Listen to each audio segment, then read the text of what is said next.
आपने मुख्यमंत्री जी की बात सुनी, तो हर स्तर पर आपकी मुश्किलों को बढ़ाने का काम केंद्र की सरकार कर रही है। बड़े बड़े खरबपतियों को सक्षम बनाने का काम कर रही है। 16 लाख करोड़ रुपए उनको माफ है। जब आप कर्ज में डूबते हैं, जब देश का किसान रोता है, चिल्लाता है, जब देश का किसान डूबता है गरीबी में, कर्ज लेता है, अपनी बेटी की शादी के लिए लेता है, या फिर कोई बड़ी संकट आती है उसके लिए लेता है, किसी का इलाज होता है उसके लिए लेता है, तब आप कहते हैं कि अर्थव्यवस्था ठप हो जाएगी, हम किसानों का कर्ज माफ नहीं कर सकते। और बड़े बड़े खरबपति किस लिए लेते हैं कर्ज? हजारों करोड़ का तो बिजनेस है, उसको बढ़ाना होता है, उसमें 1000 करोड़ और डालने हैं, तब कर्ज देते हैं। आपके सरकारी बैंक उनको कर्ज माफ कर रहे हैं, और जो किसान मुसीबत में आके कर्ज लेता है, कर्ज चुका नहीं पाता तो आत्महत्या करता है 1 लाख 2 लाख रुपयों के लिए, आप उस कर्ज को आप माफ नहीं करना चाहते। तो ये परिस्थितियां हैं देश में। तो जब तक आप जागरूक नहीं होंगे और यहां से बदलाव नहीं लाएंगे, तब तक कुछ नहीं बदलने वाला है। तो मैं बात करने आई हूं आपसे, चुनाव के समय वोट मांगने नहीं आई हूं, मैं आई हूं कहने के लिए कि जागरूक हो जाओ। जो आपके साथ विश्वासघात हो रहा है पूरे देश भर में, और यहां खास तौर से हिमाचल में, जहां आपकी चुनी गई सरकार को गिराने के लिए सब कुछ किया, आपकी आपदा के समय पैसे नहीं दिए, लेकिन 6 उपचुनाव कराने के लिए 100-100 करोड़ रुपए, सैकड़ों करोड़ रुपए हैं इनके पास। सोच लीजिए कि इनकी नीयत क्या है और इनकी नीतियां क्या है। और जब नीयत ठीक नहीं होती तो सारी नीतियां भी गलत होती हैं। और अगर एक सच्ची राजनीति, एक सभ्य राजनीति चाहते हैं अपने प्रदेश में, अपने देश में, तो सच्चाई को देखिए और समझिए। ये समझिए कि आज जो प्रदेश में सरकार है वो हर तरफ से आपकी मदद करने के लिए तैयार है और कोशिश कर रही है। चाहे महंगाई से राहत दिलवाने में, चाहे रोजगार दिलवाने में, चाहे लोगों की अलग अलग तरह से मदद करने में। मुख्यमंत्री जी ने कहा विधवाओं की मदद करने के लिए, बच्चों के लिए पाठशालाएं खुलवाने के लिए, जो भी स्वास्थ्य के लिए इंतजाम कर रहे हैं। और ऊपर से हमारी कांग्रेस पार्टी कह रही है कि कुछ ऐसी स्कीमें हैं जो हम देश भर में लागू करना चाहते हैं। राजस्थान में 25 लाख की हम स्वास्थ्य बीमा दे रहे थे। क्या मतलब है कि 25 लाख तक राजस्थान में जब हमारी प्रदेश सरकार थी, किसी को कोई भी इलाज करना था वो मुफ्त था। मैं ऐसे लोगों से मिली जिनका हार्ट ऑपरेशन, ब्रेन की सर्जरी, एक ऐसे थे जिनको कैंसर था, कैंसर का सारा ट्रीटमेंट मुफ्त था। मुस्कुरा के मुझसे मिले, कहे कि दीदी आपको मालूम है सिर्फ प्रमाण पत्र के पैसे देने पड़े, पहचान पत्र के, प्रमाण पत्र के नहीं, सिर्फ पहचान पत्र बनाने के लिए जो 400, 500 या 200 लगते थे वही दिए, बाकी सारा इलाज मुफ्त हुआ। ये स्कीम पूरे देश भर में हम लागू करना चाहते हैं। जिस तरह से हमने यहाँ पे शुरू किया है कि महिलाओं के खातों में हम 1500 रुपए देंगे हर महीने, और कर्नाटका में और तेलंगाना में भी शुरू किया है, उसी तरह से देश भर में गरीब परिवारों की जो सबसे बड़ी महिला है उसके खाते में हम 8500 रुपए प्रति माह डालेंगे। एक साल में 1 लाख रुपए पूरे हो जाते हैं, हर महीने डालेंगे आपके खातों में। अब आप कहेंगे कि मैं भी किसी की तरह वादे कर सकती हूँ, क्या पता सच है कि नहीं, लेकिन आप खुद देख रही हैं कि हिमाचल में शुरू हो गया है। मुख्यमंत्री जी ने कहा कि हजारों महिलाओं के खातों में डालना शुरू कर लिया है पैसा। कर्नाटका में हो रहा है, तेलंगाना में हो रहा है जहां हमारी सरकार है। मैंने 25 लाख की बात की बीमा की, वो राजस्थान में करके दिखाया। हम कर्ज माफी के लिए एक स्थायी आयोग बनाना चाहते हैं किसानों के लिए, ताकि जब जब आप संकट में हो उस आयोग से सुविधा ले सकते हैं।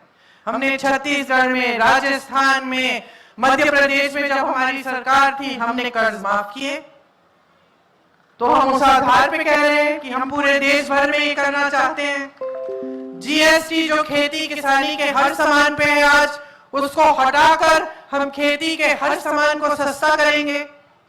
आपका जो मुआवजा नहीं मिलता जब नुकसान होता है, जब ओले पड़ते हैं, खेती का नुकसान हो गया, हम कह रहे हैं कि 1 महीने के अंदर अंदर आपको पूरा भुगतान दिलवाने का काम करेंगे। हम कानून लाएंगे कि न्यूनतम समर्थन मूल्य आपका हक बनेगा, मतलब कि आपकी उपज का सही दाम आपका कानूनी अधिकार बन जाएगा कि कल को हमारी सरकार बदल भी ले आप उसके बाद, उस कानून को बनाने के बाद, फिर भी जो नई सरकार आएगी वो पीछे हट नहीं पाएगी, उसको देना ही पड़ेगा। जैसे मनरेगा लाए जिसमें आपको काम का जो रोजगार का अधिकार मिला गांव में, मोदी जी आए, उन्होंने कहा कि ये बेकार स्कीम है, हम इसको बंद करना चाहते हैं, लेकिन बंद नहीं कर पाए क्योंकि हमने कानूनी अधिकार बना दिया था आपका। ये राशन बांटने का काम जो मोदी जी ने किया है, जो कहते हैं कि हर गांव में 5 किलो राशन दे रहे हैं और अपनी फोटो चिपका देते हैं उस राशन पे, ये भी गलतफहमी में मत पड़िए, ये भी उनकी मजबूरी है क्योंकि उनसे पहले कांग्रेस ने कानून बनाया था कि भोजन का अधिकार हर गरीब परिवार को है। तो जब कांग्रेस ने कानून बनाया तो इनकी मजबूरी बन गई जब ये सत्ता में आए कि देना ही था राशन। बल्कि कांग्रेस की सरकारों में छत्तीसगढ़ में 35 किलो दे रहे थे हम राशन, जब इनकी सरकार आई काट के 5 किलो किया, और आज भी हम कह रहे हैं देश भर में 10 किलो का राशन हम देंगे, दुगना, इनसे दुगना देंगे।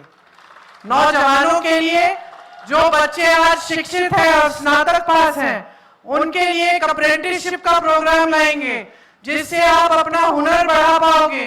बड़े बड़े सरकारी जो कारखाने हैं उनमें आपको अप्रेंटिसशिप मिलेगी, 1 लाख रुपए सालाना आप कमाएंगे, अपना हुनर बढ़ाएंगे। जब तक आपकी स्थायी नौकरी नहीं लगेगी तब तक आपको कम से कम वो सहायता मिलेगी कि साल में आप कमा भी रहे हैं 1 लाख रुपए और अपना हुनर भी बढ़ा रहे हैं।